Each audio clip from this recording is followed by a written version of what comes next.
Hello everyone, कैसे हैं आप लोग। आई होप आप लोग अच्छे होंगे, मस्त होंगे। मैं भी बिल्कुल ठीक हूँ और आ गई हूँ मैं आप लोगों के बीच फिर से एक नए ब्लॉग और एक नई जानकारी के साथ। तो आप लोगों ने ऊपर तो थंबनेल में पढ़ लिया होगा कि ये वीडियो किस चीज़ पे होने वाली है। तो ये वीडियो आप लोग जो स्पेशल एजुकेटर जो भी एनपी के द्वारा बच्चों को शिक्षा का अधिकार मिला हुआ है। अब लोगों ने तो पढ़ा ही होगा। आरटी राइट टू एजुकेशन 2020 जो नया संशोधन करके उसमें जोड़ा गया है। तो इसमें जो ट्राइबल एरिया के जो बच्चे हैं और जिन भी ज़िलों में ट्राइबल एरिया के बच्चे या जनजातीय क्षेत्र, ट्राइबल एरिया मतलब जनजातीय लोग या जहाँ भी रहते हैं जिस क्षेत्र में, तो उस राज्य को ये दिया गया है विशेष आदेश कि वहाँ के जो बच्चे हैं उनको मुख्य धारा से जोड़ने के लिए उनके लिए शिक्षा, स्वास्थ्य और शिक्षा, स्वास्थ्य और जो भी वित्तीय सहायता हो सकता है, सरकार उसकी विशेष रूप से उसको वहाँ तक पहुँचाए। तो देखिए, अब जो शिक्षा का अधिकार है उसमें बच्चों को, ट्राइबल एरिया के जो भी बच्चे हैं उसमें 1,25,000 जो बच्चे हैं वहाँ के जो सीटें हैं वहाँ पे खाली हैं और शिक्षा का उन लोगों को तो दिया ही नहीं जा रहा है। तो ये वीडियो उसी पे है। तो देखिए, बता दें जो दिल्ली में है, माननीय सुप्रीम कोर्ट द्वारा जो आंकड़ा निकाला गया है और जो भी आदेश दिया गया है विभिन्न राज्यों में, जिन राज्यों में ट्राइबल एरिया आरक्षित जो भी क्षेत्र है, जनजातीय आरक्षित क्षेत्र और जहाँ भी ये लोग रहते हैं वहाँ पे सुप्रीम कोर्ट द्वारा ये आदेश दिया गया है कि वहाँ पे बच्चों को शिक्षा का व्यवस्था जल्दी किया जाए और मुख्य धारा में उन बच्चों को जोड़ने का काम किया जाए।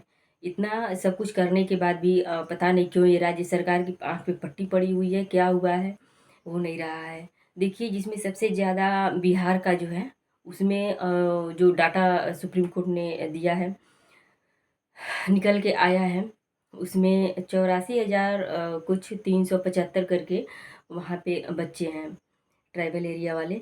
और दिल्ली का भी डीएसएसबी के द्वारा वहाँ पे भी 30,000 प्लस हैं। ये बच्चों का डाटा है। और उत्तर प्रदेश का तो बात ही नहीं करना चाहते हैं हम, क्योंकि यहाँ की अंधी, बहरी और गूंगी सरकार है। इसका तो शिक्षक छात्र अनुपात बराबर है, तो यहाँ के बारे में तो बात ही करना बेकार है। लेकिन यहाँ भी 3 लाख बच्चे हैं ट्राइबल एरिया वाले, स्पेशल एजुकेशन वाले। और स्पेशल एजुकेशन मतलब वही होते हैं ट्राइबल एरिया वाले और जो भी विकलांग वाले होते हैं उन लोगों को उसमें रखा गया है। राइट टू एजुकेशन के द्वारा उनको उसमें आरक्षित किया गया है। इसको आप लोग चाहे तो गूगल करके और अच्छे से आप लोग इसके बारे में पढ़ सकते हैं, आरटी 2020 के बारे में। उसमें किन किन बच्चों को आरक्षित किया गया है बाकी हम बताए ही हैं। तो इसमें और अच्छे से आप लोग वहाँ से जा कर के और पढ़ सकते हैं। देखिए, अगर इस एजुकेशन को लेकर के या शिक्षक भर्ती को लेकर के जो सबसे ज़्यादा अगर दुर्दशा किसी राज्य का है तो वो यूपी का है। और बिहार सरकार तो काफ़ी टाइम से ठप पड़ी हुई थी, तो चलिए अब तो ये कम से कम भर्तियाँ निकाल रही है। लेकिन ये गूंगो बहरों की सरकार, यहाँ की तो बात ही करना एकदम, एक तरफ से समझिए हम लोग पागल हैं अगर इसके बारे में हम लोग कुछ भी कह रहे हैं तो यूपी के बारे में तो बात ही ना किया जाए, क्योंकि यहाँ तो कुछ नहीं होने वाला है। बाकी हम लोग पूरे भारत का भ्रमण करेंगे, लेकिन यहाँ का कुछ नहीं होने वाला है। तो आप लोग कमेंट में ज़रूर बताएं कि आप लोग किस किस राज्य से हैं और आप लोगों के राज्य की टीचर भर्ती की क्या हालत है, और ज़रूर बताएं। हम लोगों की तो यही है। सुप्रीम कोर्ट के इतना सख्त फैसला लेने के बाद भी देखिए, सुप्रीम कोर्ट ने अभी तो जो पिछली बार यूपी में जो 69,000 भर्ती हुई थी उसमें जो सीटें खाली थी उसमें भी तो तुरंत वो जो पेपर जो भी बचा है उसी सीट पे फिर से पेपर कराने के लिए बोलिए, तो इन लोगों को वो भी कान के पल्ले नहीं पड़ा है। ये लोग उसका भी पेपर नहीं करा रहे हैं। तो जैसे लग रहा है कि इन लोगों को अगर संविधान में कह दिया जाए कि इसको संशोधन करके अगर जो कर भी दिया जाए, इसको जोड़ भी दिया जाए कि हर साल शिक्षक भर्ती निकालना कंपलसरी है, तो ये भी कह देंगे नहीं नहीं नहीं नहीं, हम मेरे मेरे प्रदेश में नहीं, उत्तर प्रदेश वाली सरकार बोलेगी नहीं नहीं नहीं, मेरे प्रदेश में इसकी ज़रूरत नहीं है। हमारे प्रदेश में शिक्षक और छात्र की जो अनुपात है वो बराबर है, ये हो ही नहीं सकता। ये लोग ऐसे रिटेन में दे देंगे, बोल देंगे। तो ये किस प्रकार के लोग हैं, ये कैसी सरकार है, इसके बारे में बोलना तो बिल्कुल ही बेकार है। अब समझ लीजिए जो बोल रहा है वही बेकार है, क्योंकि इन लोगों के कान के पल्ले कुछ पड़ने वाला नहीं है।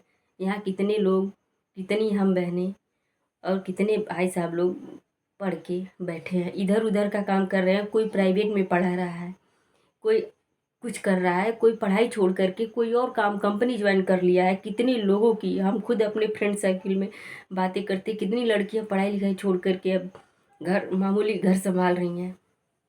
जब हम लोग पढ़ते थे तो कहते थे कि हम लोग ये जिला आएगा, निकाल लेंगे, टेट पास हो गए, सुपर टेट पास, सीटेट पास हो गए। उसके बाद क्या भर्ती आएगी तो हम लोग ये बातें करते थे कि ये जिला भरेंगे, यहाँ पे जाएंगे, कोशिश करेंगे कि हम लोग एक ही पास आ जाएं, ऐसे करके दुनिया भर का। लेकिन ऐसा कुछ नहीं हुआ, आया ही नहीं तो होगा क्या। तो मोस्टली लड़कियों की शादी हो गई, हमारी फ्रेंडों की भी शादी हो गई और सब लोग इधर उधर हैं और भर्ती नहीं आई। और शायद फ्यूचर में भी आने की कोई संभावना नहीं है और ना ही ये सरकार लाएगी। जब शायद सरकार बदले तो शायद ही कुछ हम शिक्षकों का हो। और बाकी देखिए क्या होता है। ये 1,25,000 जो सुप्रीम कोर्ट ने लताड़ा है हर राज्य को कि आप लोग स्पेशल एजुकेटर जो बच्चे हैं उनको तो कम से कम भर्तियाँ निकाल के और उनको एजुकेशन का व्यवस्था करें, स्कूल बनवाएं, जो भी सहायता हो सके सरकार करे। बाकी आप लोग पढ़ते रहिए, मस्त रहिए। टीचिंग नहीं तो अदर क्षेत्र का भी तो है, भरते रहिए फॉर्म कहीं ना कहीं। बाकी कोई भी फॉर्म आता है तो मैं आप लोगों को ज़रूर बताती हूँ। तो चैनल को लाइक कर दीजिए, सब्सक्राइब कर लीजिए, शेयर कर दीजिए और फिर मिलते हैं इसी तरह एक नए ब्लॉग में। तब तक के लिए बाय बाय।